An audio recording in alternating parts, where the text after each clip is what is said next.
Where we are.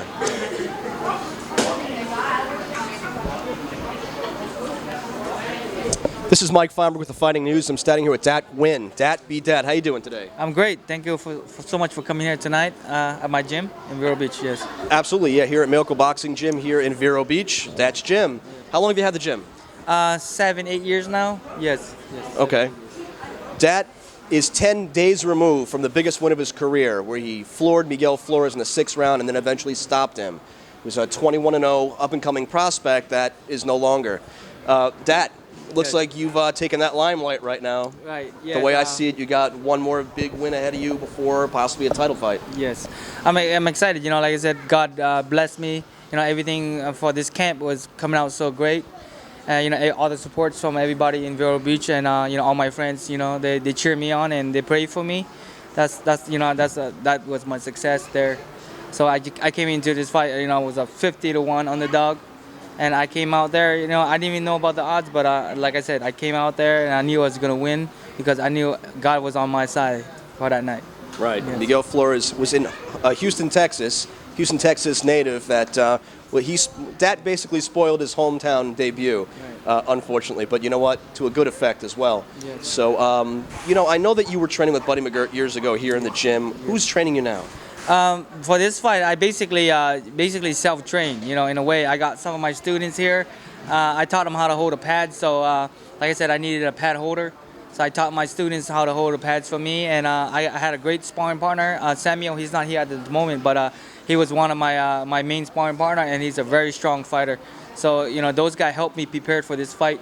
And I wrote down a game plan for my fight. So I told my students, look, this is what you need to remind me during the fight. So if I don't do certain things, you make sure you remind me. So that was the game plan going into this fight, Yes. So the students become the teachers in a way. Yes. Well, actually, it's kind of difficult because then he doesn't see that if I'm making a mistake or not.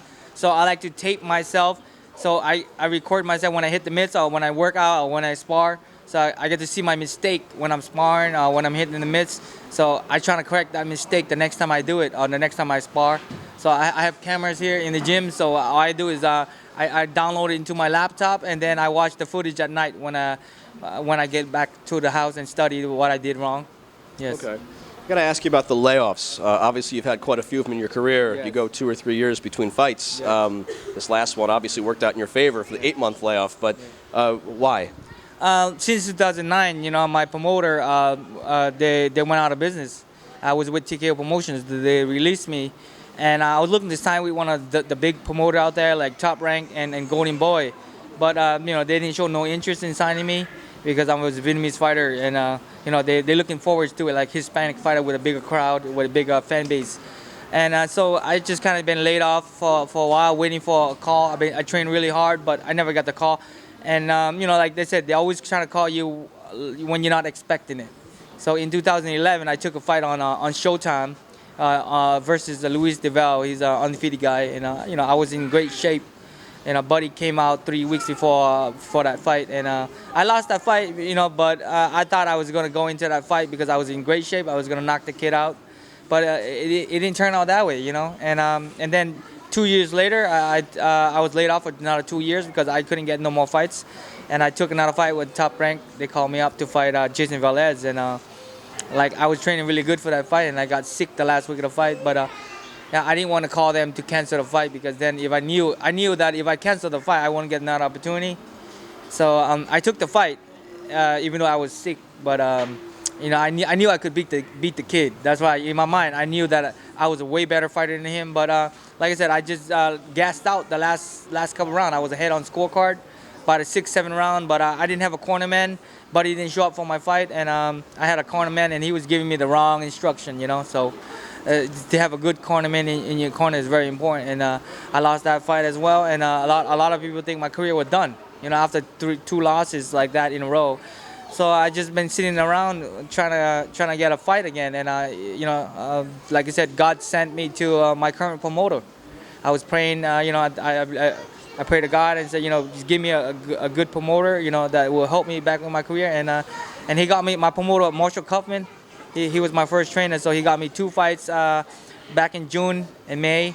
And then in June, I gave birth to my wife gave birth to my newborn son, so I was busy taking care of him. But 8 months later, I'm back here training for this fight, and it was the biggest upset I think so far this year, and I'm back in the limelight. Yes. Right. It's not only it was a big upset, but you did it in amazing fashion. Yes. I mean, you looked 10 years younger than you are. Right. The speed, the accuracy that you had in there, and the tenacity that you had to go after him like you did. Right. I mean, I saw how hungry you were. After you dropped in the 6th round, you couldn't wait. You were tagging the corner of the ring to run back in there to attack. Yeah. And there was nothing he could have done about it. Yeah, like I said, this fight, the game plan for me was, I know this kid is young and he's hungry and he's gonna come out there, he's gonna put on a show for his hometown. So, like I tell myself, just go in there and be myself, take my time. I don't have to prove nothing. I knew I needed to warm up the first round and get loose a little bit. So, I give away the first round, But I knew that I was gonna finish strong. So eventually, I was gonna break him down, and I wasn't looking for the knockout, because I know that I reserved my energy for 10 rounds, and each round I was getting stronger, but I was breaking him down to the body. So by the 6th round, he was getting winded, and eventually he didn't see the punch that was coming, and that took him out, And like I said, he's a great warrior. He didn't want to lose his first fight. Losing your first fight is it hurts you a lot. To take the first loss, and I remember that, and you have to take everything from him to win that first fight, to take that loss from him, to give him the first loss. So, like I said, God blessed me that night, and everything was working out in my favor, Right, Yes. absolutely. Like I said, it was an amazing fight. I think you did a fantastic job on it. And if history should repeat itself, which I think it would, it looks like you'll probably be set up with Marshall Kaufman for another big fight, similar to the one you just won. And if that's a winning fight for you as well, it looks like you'd be in the position to fight for a belt, probably within the next 6 months, 8 months. Yes, right now, I think after this win, a lot of people are looking at me again as a different fighter now. A lot of people underestimated me. Like you said, the odds were 50-1. So basically, they got me no chance of winning. The kid was so confident, walking around, smiling, and the whole, like I said, the TV interviewed him, and it's like a walkover. But I knew in my heart that I was gonna come in to beat this kid, and I trained hard, and I prepared really good for this fight, and like I asked God, God, what do you want me to do? I train hard, and like I said, give me the strength that you want me to be, And then everything came out in my favor this fight, so I gotta prize God for that. Yeah. So is it Marshall that's going to be looking at putting the next date, setting up for you, or are you waiting for whoever else to decide when they should bring you in? Well, the main thing in the sport of boxing is you gotta have a following, and if you have a big following and the fans want to see certain fights, they're gonna make that happen.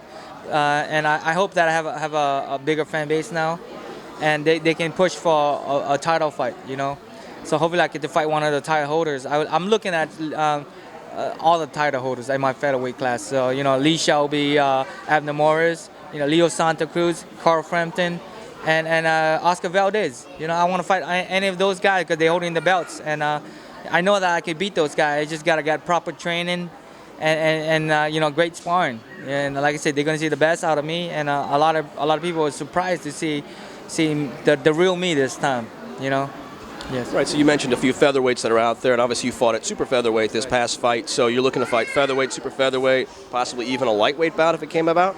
Like I said, I'm looking to fight any of those guys. I still can make featherweight, and I know that that's my goal right now because they are, they are the easiest for me to go. And if I win the belt at the featherweight, I'm gonna move up to super featherweight. Fight Lomachenko or one of those guys out there. And the main guy that I'm really looking at is Mickey Garcia. He's undefeated, but I've been studying his style for a long time, and I see flaw in his style, and I feel like I could beat him. So it's a matter of fact of getting an opportunity. Of course I want to fight certain guys, but is that the fans gonna give me? Is it he's gonna be able to give me? So I need to prove myself first, win a belt, and then call out some names. Right. Yes. So tell everybody out there how your fans can follow you. Yes, they can follow me on Facebook. They got to search for Dat, D-A-T, because if they search for my name, there'll be like a million people with my name on there. So they won't be able to find Dat Nguyen. Dat Nguyen is like John Smith in English. Yes. Yeah, right. It's very common. Okay, so again, here with Dat Nguyen, big winner 10 days ago at super featherweight. here in Vero Beach at his gym, Miracle Boxing Academy.